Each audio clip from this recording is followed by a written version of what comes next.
Ադրբեջանը մեզանից իմպերատիվ կերպով որպես նախապայմաններից մեկը պահանջում է միջազգային բոլոր կառույցներից հետ կանչել Ադրբեջանի դեմ ներկայացված հայցերը։ Մի քանի օր առաջ Ադրբեջանում տեղի է ունենում մշակութային ժառանգության եւ վերադարձի իրավունքը թեմայով համաժողով, որտեղ ելույթ է ունենում Ալիևը եւ Ալիևը հայտարարում է ուշադրություն նիկոլականներ, ինչ է ասում ձեր համատեղ Ալիևը։ Ալիևը հայտարարում է, որ միջազգային հանրությունը պիտի բոլոր հարթակներում բարձրաձայնի եւ մեր աջակիցը դառնա Հայաստանի կողմից կատարված ռազմական հանցագործությունների։ Մենք դիմում ենք միջազգային հանրությանը սատարել մեզ միջազգային հարթակներում, որպիսի իրավական գնահատական տրվի Հայաստանի կողմից այս տարիներին կատարված ռազմական հանցագործությունների։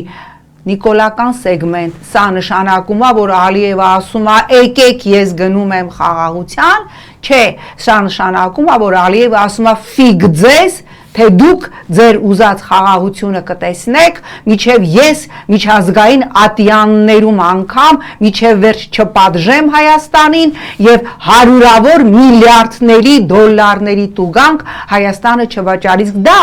նիկոլական հարգարժան վճարելու ես ոչ միայն դու, որ մենակ դու վճարեիր, դա կլիներ արդար, այլ դա վճարելու եմ նաև ես, իմ երեխաները եւ իմ թոռները։